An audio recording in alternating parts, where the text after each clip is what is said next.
Hello dear YouTube viewers, I hope you're doing well. Let's start our video. Jake lived in a modest house on the edge of a quiet, working-class neighborhood. It was a cold winter evening, the streets slick with ice and silence. He had just finished a long double shift, janitor in the morning, auto mechanic at night, and was preparing a simple dinner for himself and his 8-year-old son, Liam. Life hadn't been easy since his wife passed away 3 years ago. Every day was a battle to stay afloat, juggling bills, work, and parenting. But Jake never complained. He found joy in small things: Liam's laughter, a good cup of coffee, the satisfaction of fixing something broken. That night, as the wind howled outside and snow began to fall, Jake heard a faint, desperate knocking near the garage. Cautiously, he stepped out, expecting maybe a lost neighbor or someone needing help with their car. Instead, what he saw stunned him: a woman, clearly injured, clutching a little girl tightly. Both were shivering, bruised, and wide-eyed with fear. The woman's lip was bleeding, and the child looked like she hadn't eaten in days. Jake's heart dropped. He didn't ask questions. He simply opened the door wider and said, "Come in. You're safe here."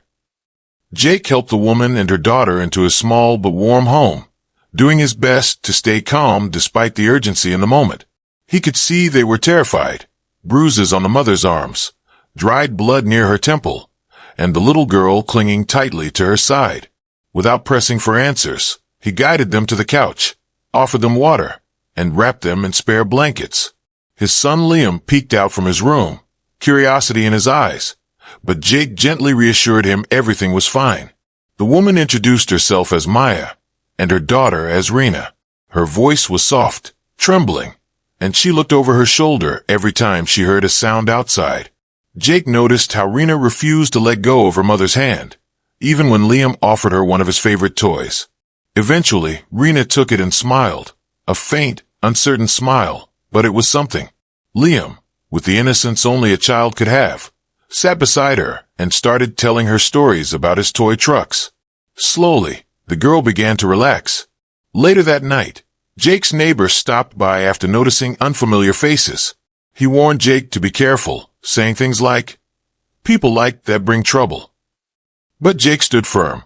He wasn't about to abandon two people clearly running from something terrible. Maya, however, avoided all questions about where she had come from or who had hurt them. Whenever Jake gently asked, her face would tense, and she'd simply say, "It's better if you don't know." Though Jake didn't understand her full story yet, something inside him told him these two needed more than just shelter. They needed safety, and he wasn't about to turn them away. Over the next few days, Jake began to notice subtle but puzzling details about Maya and Rina. Despite her bruises and exhaustion, Maya carried herself with a quiet grace. Her posture was perfect, her speech polished, and her manners far more refined than anyone else Jake had ever known. One morning, as she leaned forward to help Liam with a bowl of cereal, her coat shifted, revealing a glimpse of a delicate diamond necklace, something far too expensive for someone supposedly running from nothing. Later that day, while Rina was playing with Liam in the living room, she pulled a shiny object from her backpack. At first, Jake thought it was a toy, but when he looked closer, he realized it was a tablet, sleek, gold-trimmed, with a foreign company's logo he didn't recognize. It looked custom-made and worth thousands. Jake's brows furrowed. Something didn't add up. That evening, concerned about the bruises on Maya's arms that hadn't healed properly, Jake suggested calling someone he trusted, a retired nurse named Carla, who lived a few blocks away. Maya hesitated but finally agreed. When Carla arrived and examined her quietly, she gave Jake a look he couldn't quite read. After Maya went to rest, Carla whispered to Jake, "She's not just someone who ran away. Be careful. This woman, she's for money. Real money." As night fell, Jake couldn't shake the unease growing inside him. While checking the garage door, he noticed faint footprints in the snow. Too fresh. Too close. Someone had been watching. Alarmed, he borrowed a basic camera from his friend and installed it outside his home. He didn't know who Maya really was, but he was beginning to realize this wasn't just about running from abuse. It was something much, much bigger. A few nights later, everything changed. Jake had taken Maya and Rina to a late grocery run, hoping the quiet evening hours would mean fewer people and less risk. But as they pulled into a side street near the store, Jake noticed a black SUV slowly following them, headlights off. His instincts kicked in. He quickly took a detour, doubled back through side alleys, and drove in circles until he was sure they had lost it. Back home, Maya was pale and trembling. After putting Rina to bed, Maya asked Jake to sit down. Her eyes were tired, but there was a new sharpness in her voice. "You deserve the truth," she said quietly. Maya revealed that she was the estranged wife of Omar Rashid, a powerful and feared oil magnate in the Middle East. The CEO of a billion-dollar oil conglomerate, Omar was ruthless in business and in marriage. For years, he had controlled and abused Maya behind closed doors. When she finally tried to leave, he threatened to take Rina away forever. With help from a few trusted insiders and forged documents, she fled the country, leaving everything behind: wealth, reputation, and safety. Her goal had never been to run forever.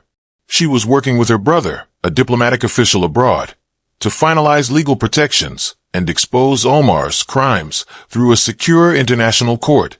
But until those protections were in place, she had to stay hidden. If Omar found her before then, there would be no mercy.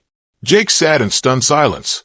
Everything made sense now: the elegance, the necklace, the tablet, the fear. He looked at Maya, this woman who had risked everything for her daughter, and realized the danger wasn't just real, it was personal. Now he had to choose: walk away, or stand with her and face the storm.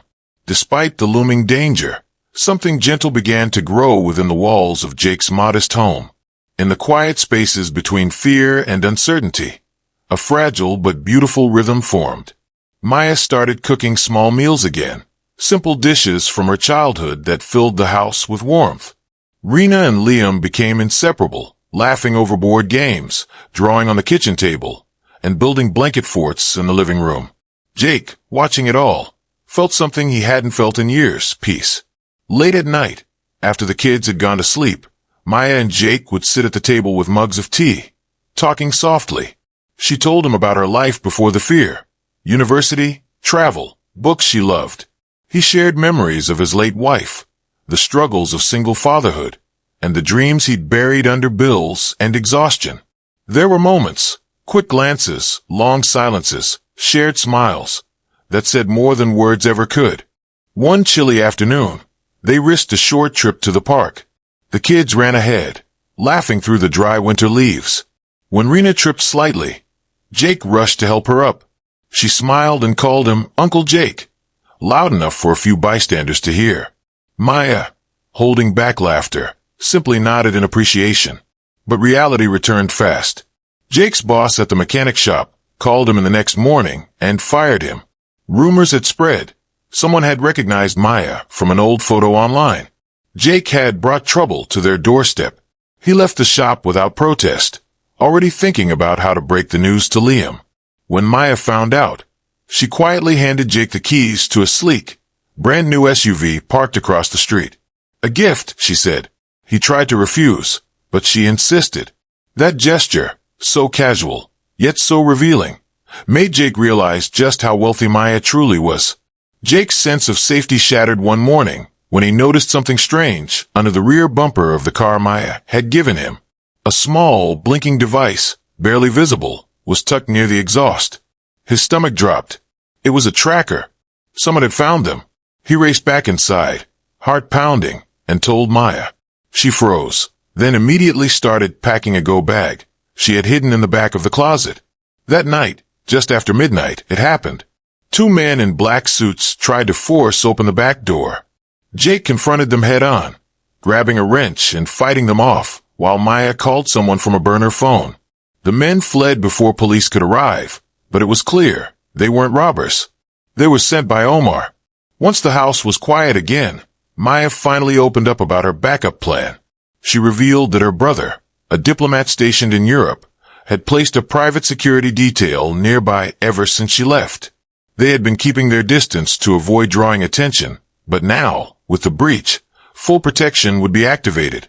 Her legal team was also finalizing her divorce and custody arrangements in international court, using carefully gathered evidence against Omar.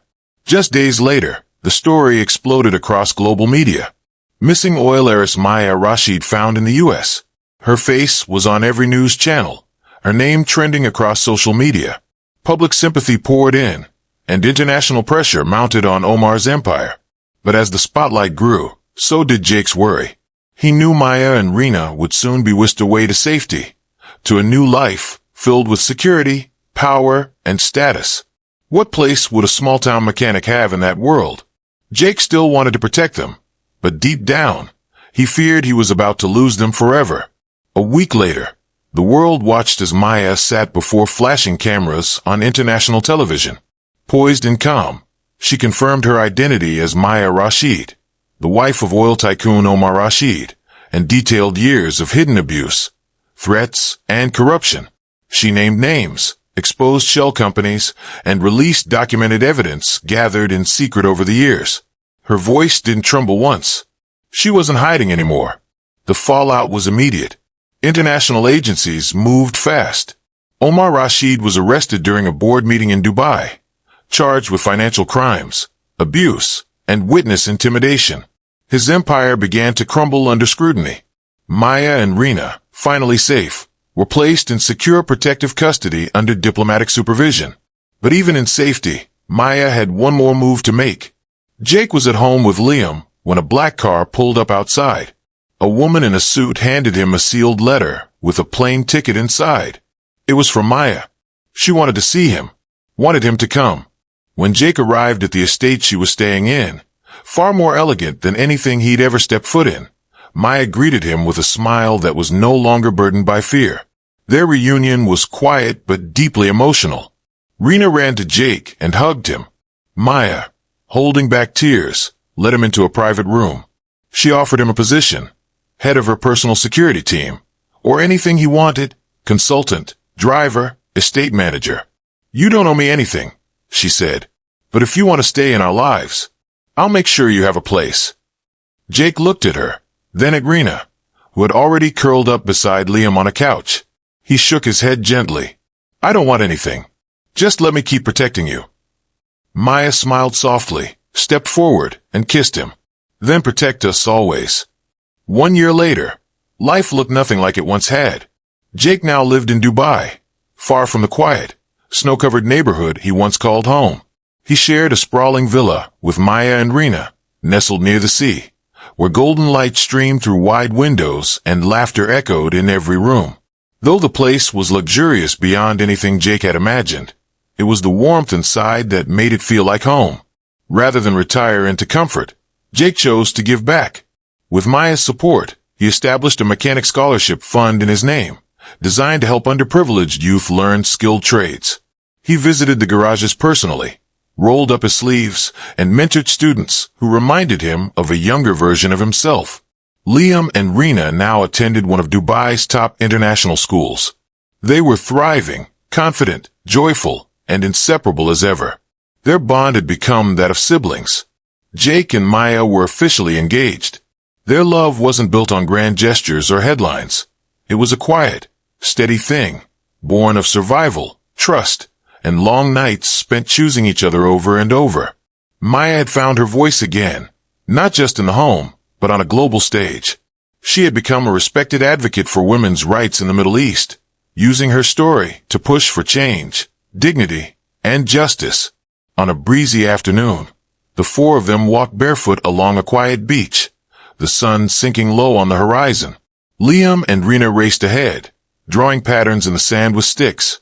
Jake and Maya followed behind, their hands intertwined, laughter rising in the salty air. As the camera slowly pulled back, Jake's voice echoed over the scene.